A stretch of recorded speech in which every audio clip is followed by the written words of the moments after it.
নমস্কাৰ সকলোকে প্ৰিপাৰেশ্যনলৈ স্বাগতম আজি এই ভিডিঅ'টোত আগৰ পৰা আমি ডিসকাস কৰি আহা জেনাৰেল সায়েন্সৰ কিছুমান ইম্পৰ্টেন্ট MCQ এটোটো আমি ডিসকাস কৰিম so ahok without any delay we are going to start today's lecture so today's first question is rusting is an dash reaction so rusting to কি টাইপৰ reaction হয় মই ইয়াত MCQ means option khini ketiaba dia nai the reason being that apnaloke eneke monot rakhile then what happens you are not going to forget okay monot rakhi jabo bostu tu so rusting is an reaction so rusting kenuka dhoroner reaction hoy and the answer is oxidation so rusting is an oxidation reactions important hoy the next question what is needed for rusting to occur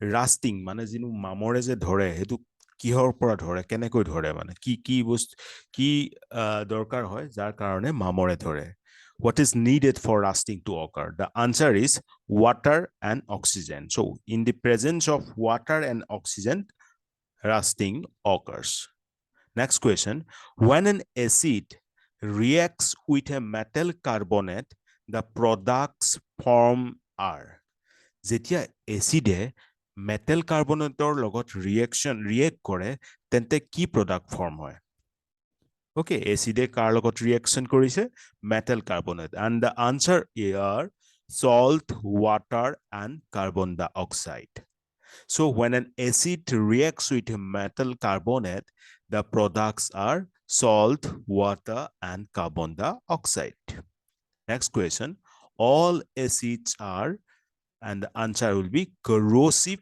when they are strong so acid bilak generally acid ki kore kyoy kore kintu ketia koribo jetia tahati besi strong hoy okay jiman dilute kora himane corrosive power to kom hoy jay so as well the acids are corrosive when they are strong next question which one is an alkaline among the following so option kita etu karone dilu jate apnaloke ketaman acidic pabo jigita monor rakhibo pari so yar mazot alkaline to kuntu and the answer is ammonia so ammonia is an alkaline among them so vinegar saliva acid rain vinegar saliva acid rain all are acidic but ammonia is alkaline next question the gas usually filled in the electric bulb is electric bulbot kuntu gas thake and the answer is nitrogen so nitrogen is the gas that is being filled in an electric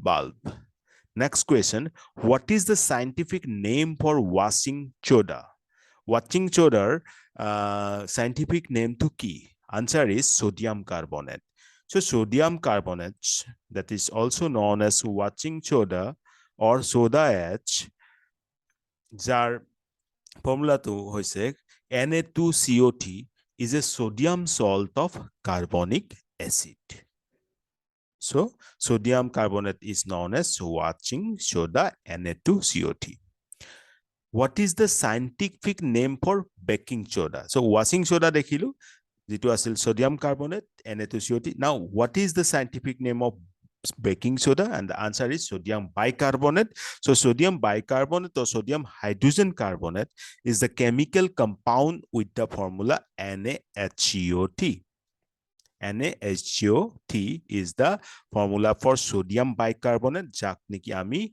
ki boli kom baking soda boli kom sodium bicarbonate okay next question quartz crystals normally used in quartz clocks is chemically dash jikhini ami quartz clocks ot use koru quartz crystal bilak hebilak ki hoy chemically ki hoy te bilak and they are silicon dioxide monor rakhiba quartz crystals are silicon dioxide next question which one of the following is not and greenhouse gas so a question to kan option kita rakhilu jate apnaloke greenhouse gas kita monot rakhibo pare yar mazot kuntu greenhouse gas no and the answer is hydrogen but methane nitrous oxide carbon dioxide air what they are greenhouse gas, right? So let's see, try to discuss the greenhouse gas. Greenhouse gas, you know that how they are formed, means how, what is the impact of greenhouse gas in our atmosphere, right? Now, greenhouse gas nu kun keta. So in order, the most abundant greenhouse gases in Earth's atmosphere are, মানে আমাৰ পৃথিৱীৰ এটমস্ফিয়াৰত বায়ুমণ্ডলত abundant পৰিমাণে, সৰহ পৰিমাণে থকা greenhouse গেছখিনি হৈছে water ভেপৰ, carbon ডাই oxide, methane, nitrous oxide, ওজন, ক্লোৰ'ফ্লুৰ'কাৰ্বনছ। আকৌ এবাৰ কৈছো, ৱাটাৰ ভেপৰ, কাৰ্বন ডাই অক্সাইড, মিথেন, নাইট্ৰাছ অক্সাইড, ওজন, and chlorofluorocarbon. Now see, hydrogen, is it present here? No, hydrogen is not a greenhouse gas. But remember, water vapor is a greenhouse gas.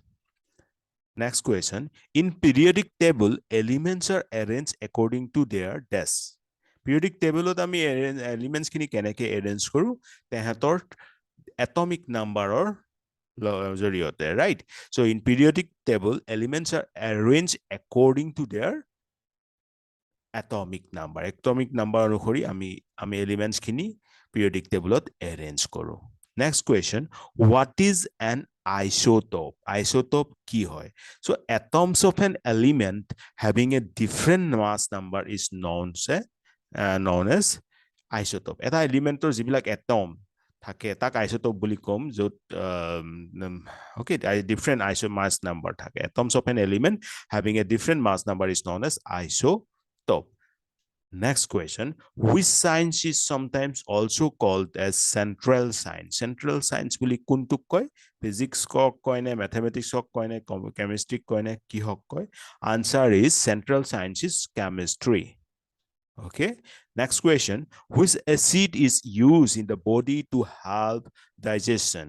Digestionot, okay, হজমত মানে হজম কৰিবৰ কাৰণে কোনটো acid use হয় আমাৰ বডিত? and the answer is hydrochloric acid. Hydrochloric acid is used in the body to help digestion.